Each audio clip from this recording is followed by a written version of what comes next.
Welcome po sa aking YouTube channel, Randy Channel. Paki-subscribe, like and share and comment dito sa aking video upload. Okay? Hayaan nyo muna batingin ko kayo ng magandang umaga, magandang tanghali, magandang gabi sa inyo lahat. Sana po nasa mabuti kayong kalagayan at malayo sa karamdaman. Okay? Itong upload ko ay patungkol pa rin kala Bunso Midit, yung Jam Dit Love Team. Kasi may napanood kong video upload na na itong Jam Dit Love Team ay merong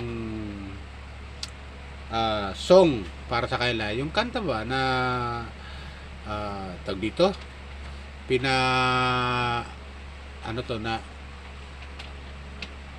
kinumpos ng isang vlogger na si JM Jacob vlog. Wow! JM Jacob vlog. Ayun ko, tama ha, paki-correct lang ha mga kapong viewers. So napanood ko yung kanyang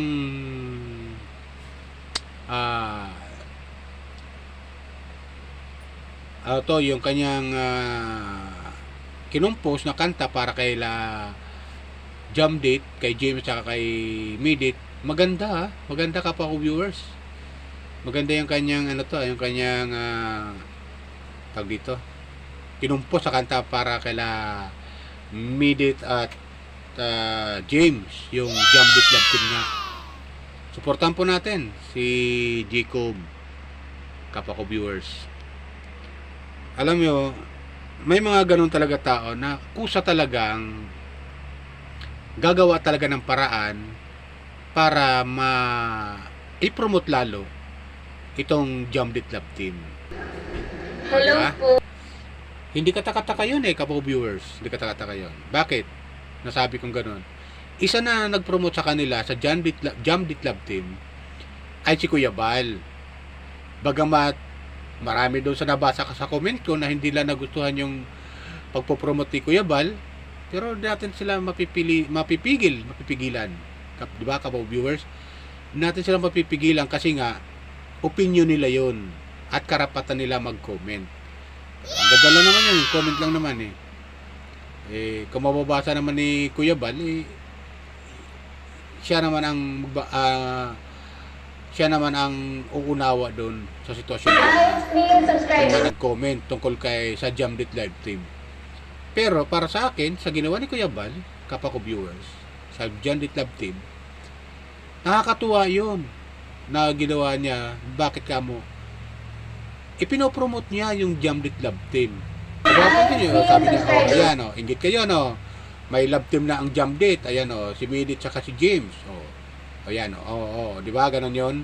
Pinapakita niya ron lamang na na ipinopromote talaga niya itong itong Jam Dit Love Team. Ganun dito si JM Jacob vlog. Ginawan pa niya ng kanta yung Jam Dit Love Team. Di ba nakakatuwa, kapwa viewers? Kaya tuloy lang tayo nang sumuporta sa Jam Dit Love Team. At yun nga, napanood ko yung vlog ni Midit na tawag dito na itong Disciplined Girl, yung kanyang yung live niya, napanood ko. At yun nga, doon sila sa school, parang naka-uniform pa ito si Midit Talagang makikita mo talaga kay Midit, talagang talagang tawag dito, masabi kong masipag na bata. Bakit ka masipag? At mabait na bata. Isipin nyo, nasa school siya, nagagawa niya mag-vlog, mag-live. Siguro ginagawa niyo break time. Di ba napakaganda? Yan ang mga dapat tinutularan ng mga kabataan natin ngayon. Na gumagawa siya ng paraan para kahit paano magkaroon man siya ng income sa pamamagitan ng kanyang live. Di ba? Maliit pa yung kanyang channel pero nagagawa na niya ng mag live. Gumagawa siya ng paraan para hindi na siya manghihingi sa kanyang magulang ng baon man lang niya sa school. Di ba? At least kumikita siya ng sa sarili niyang pagsisikap. Dahil nga masipag nga at mabait itong batang ito eh. Itong si Midit eh. Madiskarte sa buhay. Di ba?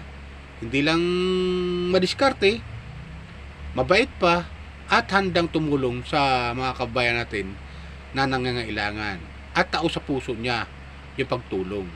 O di ba? Yes! Bagamat sinisiraan siya ng ilan dyan ng mga reactor, pero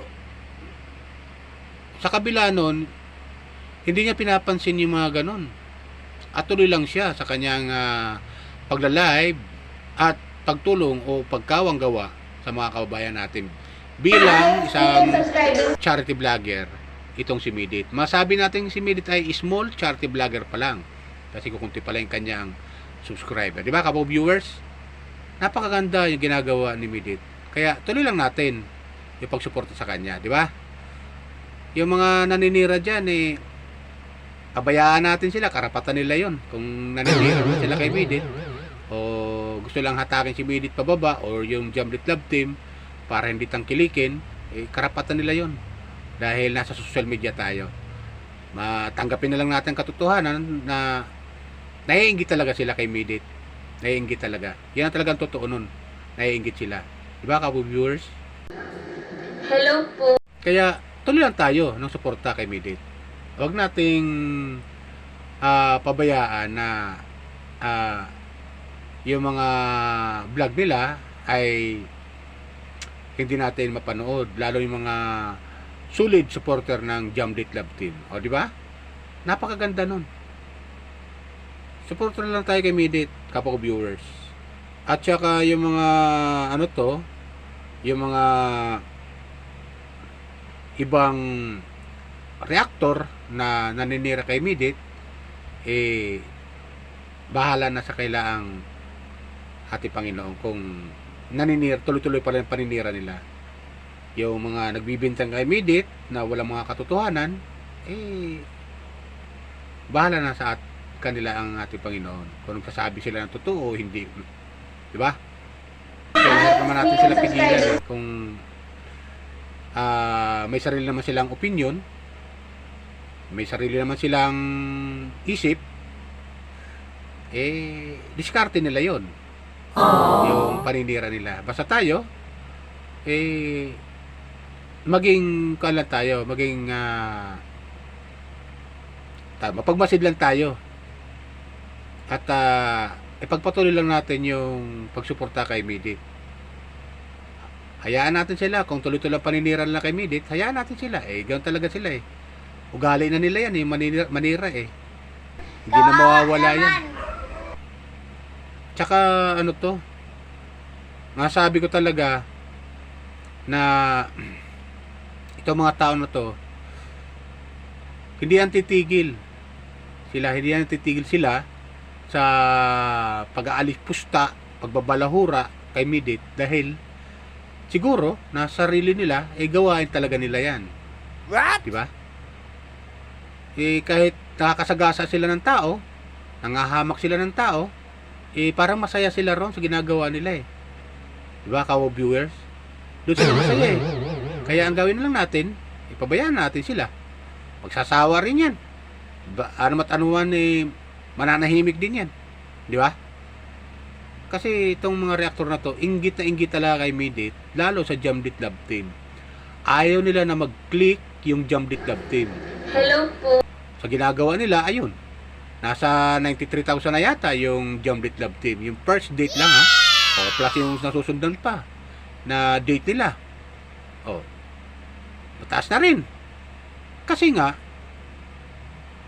habang ginagawa nila kay Midit yan, yung pag-aalipusta, pagbabalahura kay Midit, hindi nila alam na marami ang naiinganyo at lalong naawa at ay pagsampatiya kay Midit. Maraming sympathizer si Midit. Kasi itong mga tao, mga nagkisimpatiya kay Midit, ayaw nila kasi ng inaapi yung tao, yung kapwa nila. Ayaw nila. Kaya sumusuporta sila sa mga taong inaapi. Ganon ang sympathizer. Oh, di ba? Kaya ganon pala ginagawa nyo sa tao. Wala namang ginagawa sa inyong masama. Kami, basta dito kami sa kanya, so suportahan namin siya. Porque ba naman mahina siya, gaganyanin nyo. Porque ba naman maliit pa yung kanyang subscriber, gaganyanin nyo na. Huwag ganun tayo. Dapat maging kan tayo sa kapwa natin. Mapagmahal tayo sa kapwa natin. Nagagawa nga ng ibang mga charity vlogger na tumulong sa kapwa O, di ba? Hindi naman lakano-ano, tumutulong sila. O, di ba si Binit, tumutulong sa kapwa. Hindi man niya kano-ano. Dahil ganun ang isip niya. Kung paano siya makatulong. Yan ang iniisip niya Kung paano siya makatulong sa kapwa. Paano niya matutulungan yung kapwa niya na kahit man lang sa maliit na paraan, magawa man lang niya. Di ba ganun yun? Dapat ganun tong mga reaktor na to Hindi sila naninira dapat ang tao Dapat tumulong na lang sila kung anong ikabubuti para sa kapwa. Di ba ganun yun?